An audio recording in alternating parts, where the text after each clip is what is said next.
राधे राधे दोस्तों, आप सभी का आपके YouTube चैनल अध्यात्म भक्ति में बहुत बहुत स्वागत है। हिंदू धर्म में पूर्णिमा तिथि का अत्यधिक महत्व है। यह दिन गंगा स्नान और दान के लिए बहुत उत्तम माना जाता है। इस दिन साधक पवित्र नदी में स्नान करते हैं और गरीबों को दान करते हैं। पूर्णिमा तिथि माता लक्ष्मी और चंद्रदेव को समर्पित होती है। ऐसी मान्यता है, इस दिन शाम के समय माता लक्ष्मी और चंद्रदेव की पूजा करने से साधक पर सदैव माँ लक्ष्मी की कृपा बनी रहती है। हर महीने की पूर्णिमा तिथि का अपना एक खास महत्व होता है। जो भी साधक पूर्णिमा का व्रत करते हैं, उनके जीवन में सुख समृद्धि आती है और उन पर माता लक्ष्मी का आशीर्वाद बना रहता है। ऐसे में आइए जानते हैं, साल में कितनी पूर्णिमा का व्रत रखना चाहिए। हिंदू पंचांग के अनुसार हर महीने के शुक्ल पक्ष की 15वीं तिथि को पूर्णिमा तिथि पड़ती है। इस दिन चंद्रदेव की पूजा विधि विधान से करने से शुभ फल की प्राप्ति होती है। पूर्णिमा तिथि के दिन पितृ तर्पण करने से पितृ दोष से मुक्ति मिल सकती है। इस दिन चंद्रदेव की पूजा के साथ साथ भगवान शिव जी और माता पार्वती की पूजा का भी अक्षय फल प्राप्त होता है। माघ, कार्तिक, ज्येष्ठ और आषाढ़ महीने की पूर्णिमा तिथि दान करने के लिए सबसे उत्तम मानी गई है। यदि आप हर महीने की पूर्णिमा तिथि का व्रत नहीं रख सकते तो केवल कार्तिक मास की पूर्णिमा तिथि पर रखें। इसके अलावा अगर आप पूर्णिमा का व्रत करना चाहते हैं तो कार्तिक मास की पूर्णिमा तिथि से ही शुरू करें। आप 32 पूर्णिमा रख सकते हैं। पूर्णिमा का व्रत रखने से महिलाओं को अखंड सौभाग्य का वर प्राप्त होता है। इसके साथ ही यदि आपके परिवार में कोई कलह कलेश हो तो वह भी इस व्रत के करने से समाप्त हो जाता है। तो आइए सुनते हैं सत्यनारायण भगवान की व्रत पूर्णिमा कथा। एक समय नैमिषारण्य तीर्थ में शौनका आदि 88,000 ऋषियों ने श्री सूत जी से पूछा, हे प्रभु, इस कलयुग में वेद विद्या रहित मनुष्यों को प्रभु भक्ति किस प्रकार मिलेगी तथा उनका उद्धार कैसे होगा। हे मुनि श्रेष्ठ, कोई ऐसा तप कहिए जिसमें थोड़े समय में पुण्य प्राप्त होवे तथा मनवांछित फल मिले। यह कथा सुनने की हमारी इच्छा है। सर्वशास्त्र ज्ञाता श्री सूत जी बोले, हे वैष्णवों में पूज्य, आप सबने प्राणियों के हित की बात पूछी है। अब मैं उस श्रेष्ठ व्रत को आप लोगों से कहूंगा जिस व्रत को नारद जी ने लक्ष्मी नारायण जी से पूछा था और श्री लक्ष्मीपति ने मुनि श्रेष्ठ नारद जी से कहा था। सो ध्यान से सुनो। एक समय योगी राज नारद जी दूसरों के हित की इच्छा से अनेक लोकों में घूमते हुए मृत्यु लोक में आ पहुंचे। यहाँ अनेक योनियों में जन्मे हुए प्राय सभी मनुष्यों को अपने कर्मों द्वारा अनेकों दुखों से पीड़ित देखकर सोचा कि किस यत्न के करने से निश्चय ही इन मानवों के दुखों का नाश हो सकेगा। ऐसा मन में सोचकर विष्णु लोक को गए। वहां श्वेत वर्ण और 4 भुजाओं वाले देवों के ईश नारायण का, जिनके हाथों में शंख चक्र गदा और पद्म थे तथा वरमाला पहने हुए थे, देखकर स्तुति करने लगे। नारद जी कहते हैं, हे प्रभु, आप अत्यंत शक्ति से संपन्न हैं। मन तथा वाणी भी आपको नहीं पा सकती। आपका आदि मध्य अंत नहीं है। निर्गुण स्वरूप सृष्टि के कारण भक्तों के दुखों को नष्ट करने वाले हो। आपको मेरा नमस्कार है। नारद जी के इस प्रकार की स्तुति सुनकर विष्णु भगवान बोले, हे मुनि श्रेष्ठ, आपके मन में क्या है? आप किस काम के लिए आगमन हुआ है? निसंकोच कहो। तब नारद मुनि बोले, मृत्यु लोक में सब मनुष्य जो अनेक योनियों में पैदा हुए हैं, अपने अपने कर्मों के द्वारा अनेक प्रकार के दुखों से दुखी हो रहे हैं। हे नाथ, मुझ पर दया रखते हो तो बताइए, इन मनुष्यों के सब दुख थोड़े से ही प्रयत्न से कैसे दूर हो सकते हैं। श्री भगवान जी बोले, हे नारद, मनुष्य की भलाई के लिए तुमने बहुत अच्छी बात पूछी है। जिसके करने से मनुष्य मोह से छूट जाता है, वह मैं कहता हूँ। सुनो, पुण्य देने वाला स्वर्ग तथा मृत्यु दोनों लोक में दुर्लभ एक उत्तम व्रत है। आज मैं प्रेमवश होकर तुमसे कहता हूँ, श्री सत्यनारायण भगवान का यह व्रत अच्छी तरह विधान पूर्वक करके मनुष्य तुरंत ही यहाँ सुख भोग कर मरने पर मोक्ष को प्राप्त होता है। श्री भगवान के वचन सुनकर नारद मुनि बोले कि उस व्रत का फल क्या है, क्या विधान है, किसने यह व्रत किया था और किस दिन यह व्रत करना चाहिए, विस्तार से कहो। भगवान बोले, दुख शोक आदि को दूर करने वाला, धन धान्य को बढ़ाने वाला, सौभाग्य तथा संतान को देने वाला, यह व्रत सब स्थानों पर विजयी करने वाला है। भक्ति और श्रद्धा के साथ किसी भी दिन मनुष्य श्री सत्यनारायण की शाम के समय ब्राह्मणों और बंधुओं के साथ धर्मपरायण होकर पूजा करें भक्ति भाव से नैवेद्य केले का फल, घी, दूध और गेहूं का चूर्ण सवाया लेवे। गेहूं के अभाव में साठी का चूर्ण, शक्कर तथा गुड़ ले और सब भक्षण योग्य पदार्थ जमा करके भगवान को अर्पित करें तथा बंधु बांधवों सहित ब्राह्मणों को भोजन करावें। पश्चात स्वयं भोजन करें। नृत्य, गीत, संगीत आदि का आचरण कर श्री सत्यनारायण भगवान का स्मरण करता हुआ समय व्यतीत करें। इस तरह व्रत करने पर मनुष्य की इच्छा निश्चय ही पूरी होती है। विशेषकर काली काल में मृत्यु लोक पर यही मोक्ष का सरल उपाय है। इति श्री सत्यनारायण व्रत कथा का प्रथम अध्याय संपूर्ण हुआ। तो बोलिए प्रेम से श्री सत्यनारायण भगवान की जय, माता लक्ष्मी की जय।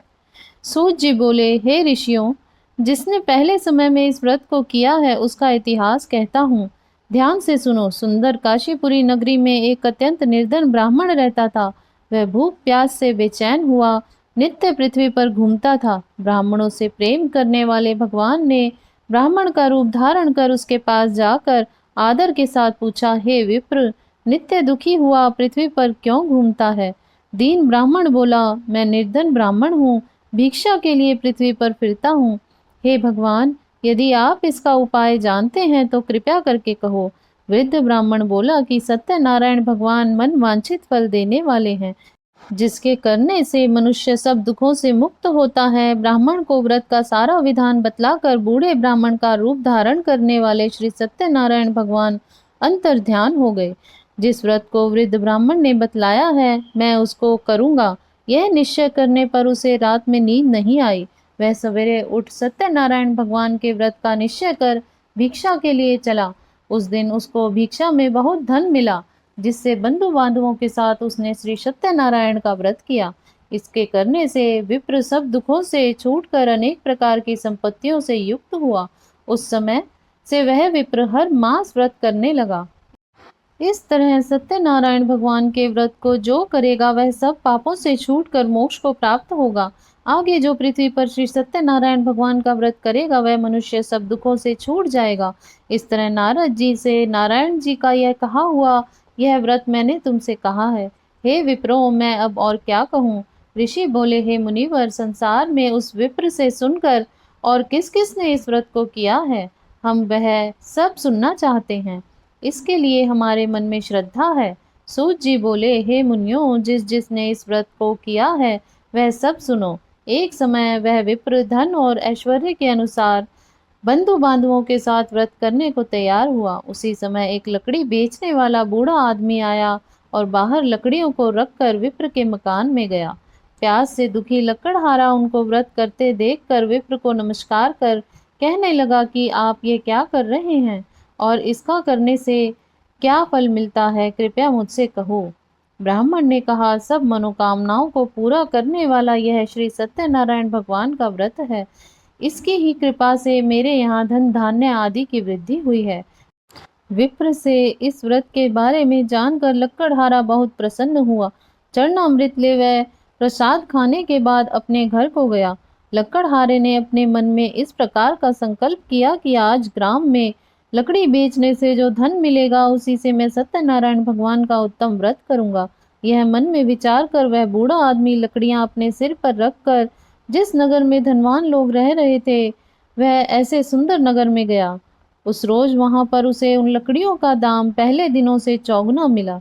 तब वह बूढ़ा लकड़हारा दाम ले और अति प्रसन्न होकर पके केले की फली, शक्कर, घी, दूध, दही और गेहूं का चूर्ण इत्यादि श्री सत्यनारायण भगवान के व्रत की कुल सामग्रियों को लेकर अपने घर गया। फिर उसने अपने भाई बंधुओं को मिलाकर विधि के साथ भगवान जी का पूजन किया और व्रत किया। उस व्रत के प्रभाव से वह बूढ़ा लकड़हारा धन, पुत्र आदि से युक्त हुआ और संसार के समस्त सुख भोग कर वैकुंठ को चला गया। इति श्री सत्यनारायण व्रत कथा का द्वितीय अध्याय पूर्ण हुआ। तो बोलिए प्रेम से श्री सत्यनारायण भगवान की जय, माता लक्ष्मी की जय। सूत जी कहते हैं, हे श्रेष्ठ मुनियों, अब आगे की कथा कहता हूँ। पहले समय में उल्का मुख नाम का एक बुद्धिमान राजा था। वह सत्यवक्ता और जितेंद्रिय था। प्रतिदिन देव स्थानों पर जाता था तथा गरीबों को धन देकर उनके कष्टों को दूर करता था। उसकी पत्नी कमल के समान मुख वाली और सती साध्वी थी। भद्रशिला नदी के तट पर उन दोनों ने श्री सत्यनारायण भगवान का व्रत किया। उस समय वहां एक साधु नामक वैश्य आया। उसके पास व्यापार करने के लिए बहुत सा धन था।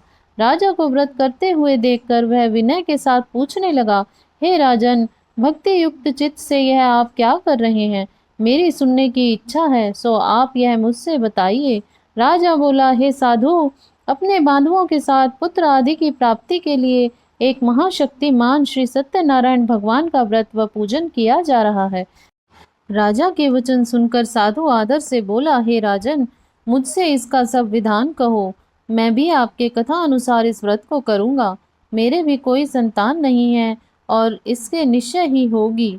राजा से सब विधान सुन व्यापार से निवृत्त हो वह आनंद के साथ घर गया और साधु ने अपनी स्त्री से संतान देने वाले उस व्रत का वर्णन सुनाया और कहा कि जब मेरे संतान होगी तब मैं इस व्रत को करूंगा। साधु ने ऐसे वचन अपनी स्त्री लीलावती से कहे। एक दिन उसकी स्त्री लीलावती पति के साथ आनंदित हो सांसारिक धर्म में प्रवृत्त होकर श्री सत्यनारायण भगवान की कृपा से गर्भवती हो गई तथा 10वें महीने में उसके एक सुंदर कन्या का जन्म हुआ। दिनों दिन वह इस तरह बढ़ने लगी जैसे शुक्ल पक्ष का चंद्रमा बढ़ता है। कन्या का नाम कलावती रखा गया। तब लीलावती ने मीठे शब्दों में अपने पति से कहा कि जो आपने संकल्प किया है कि सत्यनारायण भगवान का व्रत करूंगा, अब आप उसे करिए। साधु बोला, हे प्रिय, इसके विवाह पर करूंगा। इस प्रकार अपनी पत्नी को आश्वासन दे वह नगर को गया। कलावती पितृगृह में वृद्धि को प्राप्त हो गई। साधु ने जब नगर में सखियों के साथ अपनी पुत्री को देखा तो तुरंत ही दूत को बुलाकर कहा कि पुत्री के लिए कोई सुयोग्य वर देख कर लाओ। साधु की आज्ञा पाकर दूत कंचन नगर पहुंचा और वहां पर खोज और देखभाल कर लड़की के लिए सुयोग्य वाणिक पुत्र को ले आया। उस सुयोग्य लड़के को देखकर साधु ने अपने बंधु बांधवों सहित प्रसन्नचित अपनी पुत्री का विवाह उसके साथ कर दिया, किंतु दुर्भाग्य से विवाह के समय भी उस व्रत को करना भूल गया। तब श्री भगवान क्रोधित हो गए और शाप दिया कि तुम्हें दारुण दुख प्राप्त होगा। अपने कार्य में कुशल साधु बनिया अपने दामाद के सहित समुद्र के समीप स्थित होकर रत्नासारपुर नगर में गया और वहां दोनों ससुर जमाई चंद्रकेतु राजा के उस नगर में व्यापार करने लगे। एक बार भगवान श्री सत्यनारायण की माया से प्रेरित कोई चोर राजा का धन चुरा कर भागा जा रहा था, किंतु राजा के दूतों को आता देखकर चोर ने घबराकर भागते हुए राजा के धन को वहीं चुपचाप रख दिया जहां वे ससुर जमाई ठहरे हुए थे। जब दूतों ने उस साधु वैश्य के पास राजा के धन को देखा तो दोनों को बांध कर ले गए और प्रसन्नता से दौड़े हुए राजा के समीप जाकर बोले, यह दो चोर पकड़कर हम लाए हैं, देख कर आज्ञा दे। तब राजा की आज्ञा से उनको कठिन कारावास में डाल दिया गया और उनका धन छीन लिया गया। श्री सत्यनारायण भगवान के श्राप द्वारा उनकी पत्नी भी घर पर बहुत दुखी हुई और घर पर जो धन रखा था चोर उसे चुरा कर ले गए। शारीरिक व मानसिक पीड़ा तथा भूख प्यास से अति दुखी हो अन्न की चिंता में कलावती एक ब्राह्मण के घर गई। वहां उसने श्री सत्यनारायण भगवान का व्रत होते देखा, फिर कथा सुनी तथा प्रसाद ग्रहण कर रात को घर आ गई। माता ने कलावती से कहा, हे पुत्री, अब तक कहाँ रही? वह तेरे मन में क्या है? कलावती बोली, हे माता, मैंने एक ब्राह्मण के घर श्री सत्यनारायण भगवान का व्रत देखा है। कन्या के वचन सुनकर लीलावती भगवान के पूजन की तैयारी करने लगी। लीलावती ने परिवार और बंधु बांधवों सहित श्री सत्यनारायण भगवान का पूजन किया और वर मांगा कि मेरे पति और दामाद शीघ्र आ जावें। साथ ही प्रार्थना की कि हम सबका अपराध क्षमा करो। श्री सत्यनारायण भगवान इस व्रत से संतुष्ट हो गए और राजा चंद्रकेतु को स्वप्न में दर्शन देकर कहा, हे राजन, दोनों वैश्यों को प्रातः ही छोड़ दो और उनका सब धन जो तुमने ग्रहण किया है दे दो, नहीं तो मैं तेरा धन, राज्य, पुत्र आदि नष्ट कर दूंगा। राजा के ऐसे वचन कहकर भगवान अंतर ध्यान हो गए। प्रातःकाल राजा चंद्रकेतु ने सभा में अपना स्वप्न सुनाया, फिर दोनों वणिकों पुत्रों को कैद से मुक्त कर सभा में बुलाया। दोनों ने आते ही राजा को नमस्कार किया। राजा मीठे वचनों से बोला, हे महानुभावों, भाग्यवश ऐसा कठिन दुख तुम्हें प्राप्त हुआ, अब तुम्हें कोई भय नहीं है। ऐसा कहकर राजा ने उनको नए नए वस्त्र आभूषण पहनाए तथा उनका जितना भी धन लिया था उससे दुगना धन देकर आदर से विदा कर दिया। दोनों वैश्य अपने घर को चल दिए। इति श्री सत्यनारायण व्रत कथा तृतीय अध्याय संपूर्ण हुआ। बोलो सत्यनारायण भगवान की जय, माता लक्ष्मी की जय। सूत जी कहते हैं, वैश्य ने मंगलाचार करके यात्रा आरंभ की और अपने नगर को चल दिए। उनके थोड़ी दूर निकलने पर दंडी वेशधारी श्री सत्यनारायण ने उनसे पूछा, हे साधु, तेरी नाव में क्या है? अभिमानी वणिक हंसता हुआ बोला, हे दंडी, आप क्यों पूछते हो? क्या धन लेने की इच्छा है? मेरी नाव में तो केवल बेल और पत्ते भरे हैं। वैश्य का कठोर वचन सुनकर श्री भगवान ने कहा, तुम्हारा वचन सत्य हो। दंडी ऐसा कहकर वहां से दूर चले गए। कुछ दूर जाकर समुद्र के किनारे बैठ गए। दंडी के जाने पर वैश्य ने नित्य क्रिया करने के बाद नाव को ऊंची उठी देखा तो अचंभा किया तथा नाव में बेल पत्ते आदि देखकर मूर्छित हो जमीन पर गिर पड़ा। फिर मूर्छा खुलने पर अत्यंत शोक प्रकट करने लगा। तब उसका दामाद बोला, आप शोक ना करें, यह दंडी का शाप है, अतः उनकी शरण में चलना चाहिए, तभी हमारी मनोकामना पूरी होगी। दामाद के वचन सुनकर वह दंडी के पास पहुंचा और अत्यंत भक्ति भाव से नमस्कार करके बोला, मैंने जो आपसे असत्य वचन कहे थे उनको क्षमा करो। ऐसा कहकर महान शोकातुर हो रोने लगा। तब दंडी भगवान बोले, हे वणिक पुत्र, मेरी आज्ञा से बार बार तुम्हें दुख प्राप्त हुआ है, तू मेरी पूजा से विमुख हुआ है। साधु बोला, हे भगवान, आपकी माया से ब्रह्मा आदि देवता भी आपके रूप को नहीं जानते, तब मैं अज्ञानी कैसे जान सकता हूँ? आप प्रसन्न होइए, मैं सामर्थ्य के अनुसार आपकी पूजा करूंगा, मेरी रक्षा करो और पहले के समान नौका में धन भर दो। उसके भक्ति युक्त वचन सुनकर भगवान प्रसन्न हो उसकी इच्छा अनुसार वर देकर अंतर ध्यान हो गए। तब उन्होंने नाव पर आकर देखा कि नाव में धन से परिपूर्ण है। फिर वह श्री सत्यनारायण भगवान का पूजन कर साथियों सहित अपने नगर को चला। तब अपने नगर के निकट पहुंचा, तब उसने दूत को घर भेजा। दूत ने साधु के घर जा उसकी स्त्री को नमस्कार कर कहा कि साधु अपने दामाद सहित इस नगर के समीप आ गए हैं। ऐसा वचन सुन साधु की स्त्री ने बड़े हर्ष के साथ श्री सत्यनारायण भगवान का पूजन कर पुत्री से कहा कि मैं अपने पति के दर्शन को जाती हूँ, तू कार्य पूर्ण कर शीघ्र आ जाना। माता के ऐसे वचन सुनकर कलावती प्रसाद छोड़कर जल्दी में पति के पास गई। प्रसाद की अवज्ञा के कारण सत्यनारायण भगवान रुष्ट हो उसके पति को नाव सहित पानी में डुबो दिया। कलावती अपने पति को ना देखकर रोती हुई जमीन पर गिर गई। इस तरह नौका को डूबा हुआ तथा कन्या को रोता हुआ देखकर साधु दुखी होकर बोला, हे प्रभु, मुझसे या मेरे परिवार से जो भूल हुई है उसे क्षमा करो। उसके दीन वचन सुनकर श्री सत्यनारायण भगवान प्रसन्न हो गए और आकाशवाणी हुई, हे साधु, तेरी कन्या मेरे प्रसाद को छोड़कर आई है, इसलिए उसका पति अदृश्य हुआ है। यदि वह घर जाकर प्रसाद खाकर लौटे तो इसे पति अवश्य मिलेगा। ऐसी आकाशवाणी सुन कलावती ने घर पहुंचकर प्रसाद खाया, फिर आकर पति के दर्शन किए, भगवान का विधि पूर्वक पूजन किया। इस लोक का सुख भोग कर अंत में स्वर्ग लोक हो गया। इति श्री सत्यनारायण व्रत कथा चतुर्थ अध्याय संपूर्ण हुआ। तो बोलिए प्रेम से श्री सत्यनारायण भगवान की जय, माता लक्ष्मी की जय। सूत जी कहते हैं, हे ऋषियों, मैं और भी कथा कहता हूँ, सुनो। प्रजा पालन में लीन तुंगध्वज नाम का एक राजा था। उसने भी भगवान का प्रसाद त्याग कर बहुत दुख पाया। एक समय वन में जाकर वन्य पशुओं को मारकर बड़ के पेड़ के नीचे आया। वहां उसने ग्वालों को भक्ति भाव से बांधवों सहित श्री सत्यनारायण की पूजा करते हुए देखा। राजा देखकर भी अभिमानवश वहां नहीं गया और ना ही नमस्कार किया। जब ग्वालों ने श्री भगवान का प्रसाद उनके सामने रखा तो प्रसाद त्याग कर अपनी नगरी को चला गया। वहां उसने अपना सब कुछ नष्ट पाया तो वह जान गया कि यह सब कुछ भगवान ने किया है। तब वह विश्वास कर ग्वालों के समीप गया और विधि पूर्वक पूजन कर प्रसाद खाया तो श्री सत्यनारायण भगवान की कृपा से सब कुछ पहले जैसा हो गया। फिर दीर्घ काल तक सुख भोग कर मरने पर वह स्वर्ग लोक को गया। जो मनुष्य परम दुर्लभ व्रत को करेगा, भगवान की कृपा से उसे धन्य धान्य की प्राप्ति होगी। निर्धन धनी और बंदी बंधन से मुक्त होकर निर्भय हो जाता है।